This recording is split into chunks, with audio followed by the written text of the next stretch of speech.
Friends మన దగ్గరికి అయితే టీయూ 50 ఇంచెస్ టీవీ రావడం జరిగిందనమాట. టీవీ 8000. దీని ప్రాబ్లం చూస్తే డిస్ప్లే అన్నది పాండా ప్యానల్ యూస్ చేశాడు. అది 2 సైడ్ షార్ట్ అయిపోయింది. ఆ ప్యానల్ అయితే రెడీ అవ్వలేదన్నమాట.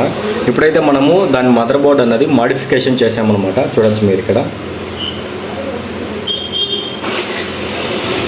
దీంట్లో ఈ మదర్ బోర్డ్లో ఎక్కడెక్కడ మాడిఫికేషన్ చేసాము, ఎక్కడెక్కడ ఇది రిపేర్ చేసాము, ఏమేమి చేసాము అనేసి ఇప్పుడు క్లారిటీగా చూపిస్తాను మీకు.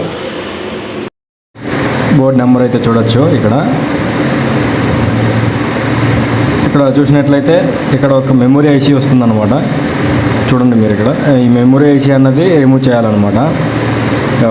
8 పిన్ ఐసీ అన్నమాట ఇది. ఇక్కడ ఒక ఫ్యూజ్ వస్తుంది. ఆ ఫ్యూజ్ని రిమూవ్ చేసేసి మనం అక్కడి నుంచి 12 వోల్ట్ అనేది బైపాస్ చేసుకోవాలన్నమాట కెపాసిటర్కి. ఆ కెపాసిటర్ వచ్చి ఇక్కడ డయోడ్ దగ్గర వస్తుందన్నమాట ఒకటి. ఆ డయోడ్ దగ్గరికి జంపర్ వేసుకున్న తర్వాత ఇక్కడ ఐఎంఎంసీ ఐసీ దగ్గర అనమాట 10K రెసిస్టర్ యాడ్ చేసుకోవాల్సి ఉంటుంది. ఈఎంఎంసీ దగ్గర 10K రెసిస్టర్ యాడ్ చేసుకోవాలి.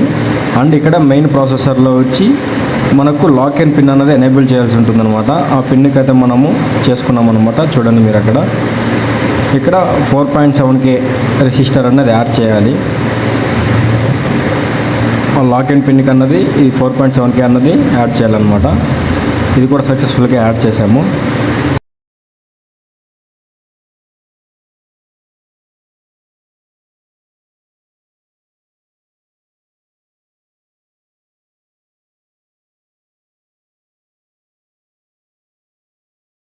ఇప్పుడు బ్యాక్ సైడ్ అనమాట. ఇది మదర్ బోర్డ్ వ్యూ అనమాట. బ్యాక్ సైడ్ ఇది చూడొచ్చు. ఈ ట్రాన్సిస్టర్స్ పక్కన వస్తుందన్నమాట పాయింట్. అది ఇక్కడ మార్క్ చేసి చూపిస్తున్నాను కదా. ఇక్కడ అనమాట అక్కడ రెసిస్టర్ ఒకటి ఉంటుందన్నమాట. అది రెసిస్టర్ని రిమూవ్ చేసి మనం ఫ్యూజ్ అనేది యాడ్ చేసుకోవాలి. నేనైతే ఇంతకుముందు రిమూవ్ చేసిన ఫ్యూజ్నే ఇక్కడ వేసాను అనమాట. ఇంతకుముందు అక్కడ ఈ మెమొరీ ఐసీ దగ్గర రిమూవ్ చేసాం కదా, అదైతే యాడ్ చేశాను.